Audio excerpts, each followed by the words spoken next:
Imagine walking into a store, excited to buy something special, only to be treated like a criminal the moment you step inside.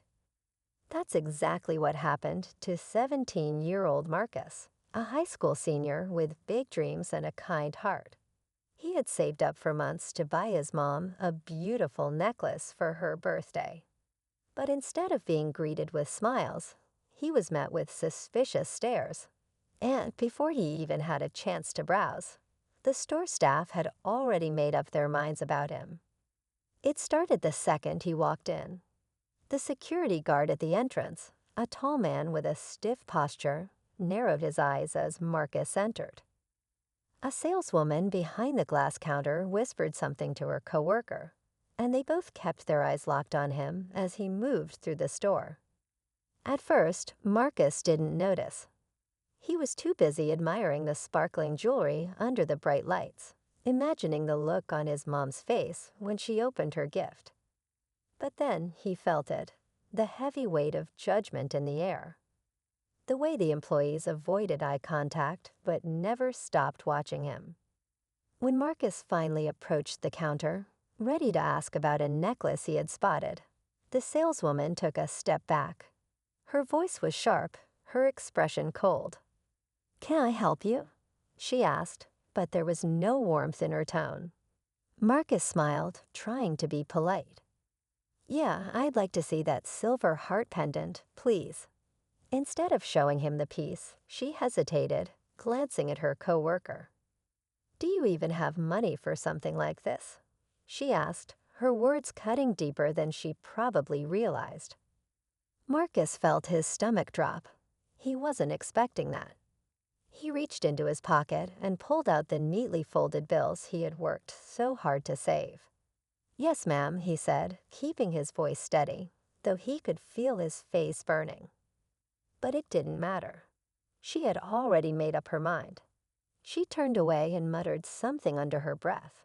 A moment later, Marcus heard a soft click. She had pressed the silent alarm. Seconds later, the security guard moved in. "We've had complaints about suspicious activity," he said, his voice low but firm. Marcus froze. Suspicious? He hadn't done anything wrong. He hadn't even touched the jewelry. "I just wanted to buy a necklace," he said, his heart pounding. But it was too late. The sound of sirens filled the air, flashing red and blue lights reflecting off the glass cases. Someone had called the cops. What happens next will leave you speechless. Because when the police arrived, the situation took an unexpected turn, one that no one, not even Marcus, saw coming. Stay tuned to find out how one simple shopping trip turned into something much bigger than anyone could have imagined. The flashing lights painted the store in streaks of red and blue, reflecting off the glass display cases. Marcus felt his chest tighten as two officers stepped inside, their presence commanding the attention of everyone in the store. The saleswoman, who had moments ago dismissed him, suddenly looked concerned, but not for Marcus. She gestured toward him quickly, whispering something to the officers, who nodded before turning their eyes on him. Marcus could feel the weight of their stares. His hands clenched into fists at his sides, not in anger, but in fear. He had done nothing wrong, yet here he was, being treated like a suspect. Customers had stopped shopping, their curious eyes darting between him and the police. He heard the muffled sound of someone's phone recording. Maybe they had seen what happened. Maybe they understood that this wasn't right. One of the officers, a tall man with sharp features, took a step forward. "Son, we got a call about suspicious behavior," he said, his voice calm but firm. "Do you mind telling us what's going on?" Marcus swallowed hard, trying to keep his voice steady. "I just wanted to buy a necklace for my mom," he said, holding up the neatly folded money in his hand. His voice was clear, but there was a slight tremble in it. "That's all." The officer looked at the saleswoman, who crossed her arms. He was acting strange, she insisted. kept looking around like he was up to something. Marcus let out a breath, shaking his head. "I was looking at the jewelry," he said, his voice edged with frustration. "That's what people do in a jewelry store, right?" The second officer, a woman with kind eyes, seemed to pick up on something. She glanced at Marcus, then at the saleswoman. "Did he take anything?" "Try to leave without paying?" she asked. The saleswoman hesitated, then shook her head. "No, but nothing," the female officer said, cutting her off. "You called us on a kid just for looking at jewelry." The room fell silent. The customers, the employees, everyone seemed to be waiting for what would happen next. Marcus could feel the tension shifting, but he didn't know if it was in his favor or not. The woman shot him a sharp look. "Is that what you call this?" She gestured around the room, to the officers, to the stunned employees, to the customers still frozen in place. "Because from where I'm standing, this looks like a disaster." Marcus swallowed hard. The tension hadn't lessened, it had simply shifted. The people who had called the police on him were now the ones under scrutiny. But just as he was beginning to think that maybe, just maybe, things were starting to turn in his favor, the woman's phone buzzed in her hand. She glanced down at the screen, her eyes widening slightly. She looked up, her expression unreadable. "Oh," she murmured, "this is bigger than I thought." Marcus's pulse quickened. Whatever had just happened, whatever news had just reached her, it was about to change everything. The woman's expression stayed unreadable for a moment, her eyes scanning whatever was on her phone screen. Then with a slow breath, she lifted her gaze to the store manager. "Do you have any idea how quickly this is spreading?" she asked, her voice controlled but sharp. "There are already thousands of views on the video, and it hasn't even been an hour." The store manager's face paled. The saleswoman shifted uncomfortably, glancing toward the exit like she wanted to disappear. Even the security guard, who had stood by in silence for most of this, looked shaken. Marcus's heart pounded. He had known the crowd outside was watching, but he hadn't realized just how fast the story was moving. He wasn't just fighting for himself anymore. This had become bigger than him. The woman turned back to him, her expression serious. "Marcus, right?" she said. He nodded. "I need you to understand something. The company will be addressing this immediately. What happened to you was unacceptable." She shot another glance at the store manager. "And people will be held accountable." The store manager's mouth opened slightly like he wanted to argue, but no words came out. The power had shifted entirely, and he knew it. Marcus let out a breath, his shoulders feeling lighter, but only for a second.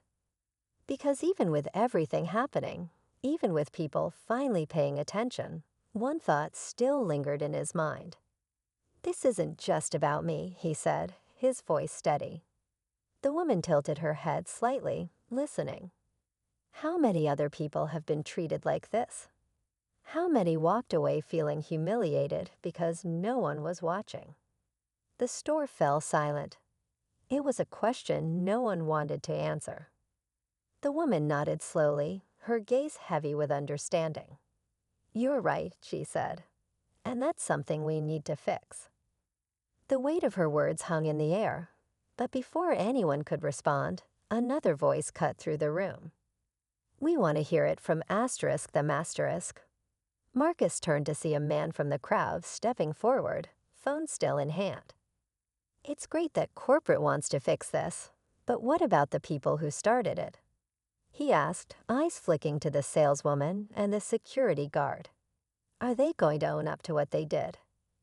The crowd murmured in agreement. The tension shifted again, not toward Marcus this time, but toward the very people who had put him in this position. The saleswoman's face was pale now, her hands gripping the counter like it was the only thing keeping her standing. She looked at the store manager, then at the woman from corporate. Her lips parted, but no words came out. And then something no one expected happened. The security guard, the same man who had stood firm against Marcus moments ago, cleared his throat and stepped forward. He hesitated, then exhaled. I should have spoken up. His voice was quiet, but the room had gone so still that every word was heard. I saw what happened. I knew it wasn't right. The saleswoman's head snapped toward him, her eyes wide. The store manager looked like he had just been struck. Marcus blinked, caught off guard. This wasn't the turn he had expected. The security guard looked at him now. "I'm sorry, man," he said. And this time, it wasn't forced. It wasn't something he was saying just because people were watching. It was real. But before Marcus could respond, the saleswoman suddenly turned on her heel and rushed toward the back of the store without another word. The door swung shut behind her, leaving the store in stunned silence. The woman from corporate side shaking her head. "Well," she said, rubbing her temple, "that's one way to handle it." A beat passed before someone in the crowd muttered, "Guess she didn't want to apologize." A few chuckles rippled through the room, but Marcus just stood there, taking it all in. The moment he had walked into this store, he had never expected any of this. He had expected to buy a necklace, maybe find the perfect gift for his mom, and leave. Instead, he had been forced into a fight he never asked for, a fight that had now taken on a life of its own. The saleswoman's lips pressed together, but she didn't respond. Instead, she looked to the first officer, as if expecting him to take control. He sighed, rubbing the back of his neck. "Son, do you have any ID on you?" Marcus nodded and slowly reached into his back pocket, pulling out his wallet. He handed over his school ID, his fingers brushing against the officer's for just a second before he pulled away. The officer looked at it, then at Marcus. Something in his expression softened, but it wasn't enough to erase the damage already done. Meanwhile, outside the store, more people had gathered, some holding up their phones. The store manager had come out from the back, his eyes wide as he took in the situation. "What's going on here?" he asked, his voice sharp.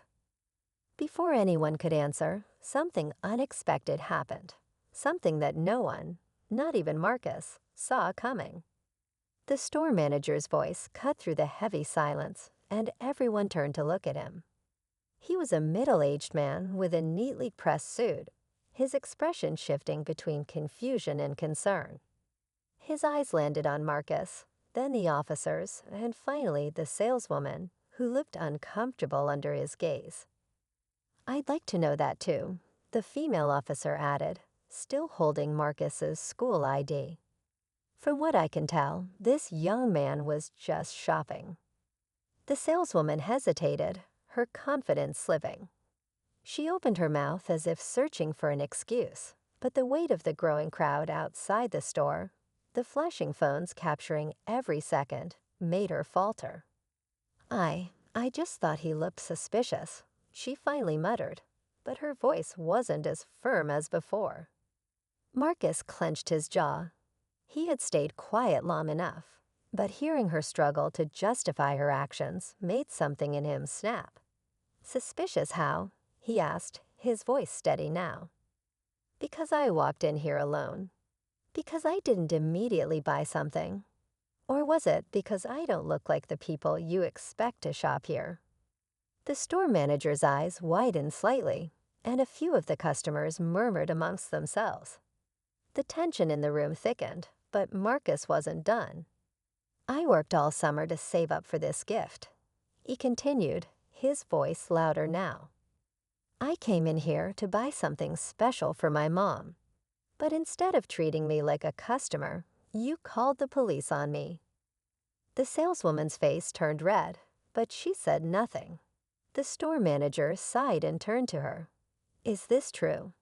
Did you call the police just because he was browsing?" She didn't answer right away. The security guard, who had been standing by quietly, shifted uncomfortably. He had been quick to follow her lead. But now it seemed like he wasn't so sure. I just thought. The saleswoman stammered, but the manager held up a hand, cutting her off. He took a slow breath, then looked at the officers. "I sincerely apologize for this misunderstanding," he said carefully. The male officer nodded, but didn't look entirely convinced. The female officer, still holding Marcus's ID, turned to him. "Are you okay?" she asked, her voice quieter now, meant just for him. Marcus swallowed hard, his hands still clenched at his sides. Was he okay? He wasn't sure. He had come here to do something good, something simple. But instead, he had been humiliated, treated like a criminal in front of strangers. Outside, the crowd was growing. More people were stopping to see what was happening, and the energy was shifting. Some customers inside had started speaking up, questioning what they had just witnessed. A woman in a beach coat turned to Marcus.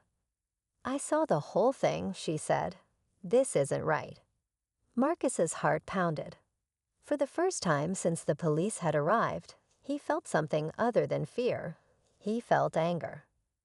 But before he could respond, someone stepped forward from the crowd, their presence changing everything in an instant.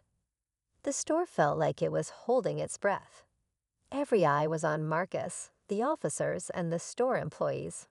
But it was the crowd outside that was shifting the energy in a way no one could ignore. Phones were raised, voices murmured, and tension crackled in the air like static before a storm.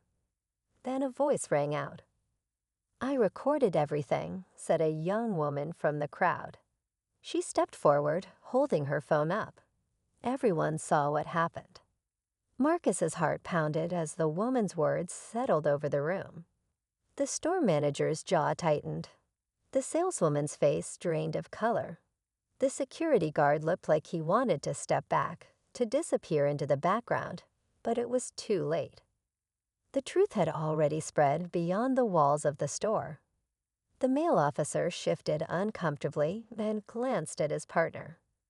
The female officer, still holding Marcus's school ID, nodded at the young woman. "Would you be willing to share that footage?" she asked, her voice calm but serious, and somehow, in the end, the truth had still come out. The woman from corporate turned to him one last time. "Marcus, I know an apology isn't enough, but I promise you this will be handled." He nodded, still processing everything. He wasn't sure what handling it meant, but at least now, people were listening. Outside, the crowd had started to break apart, the energy shifting from anger to something else, something like relief. But as Marcus took one last look at the store, he couldn't shake one final thought. Today, they had been caught. But how many times had this happened before? And how many times would it happen again? Marcus stepped outside, the weight of everything still pressing on his chest. The crowd had begun to disperse, people murmuring amongst themselves, shaking their heads at what they had just witnessed. Some still had their phones out, scrolling through social media, watching the story spread in real time.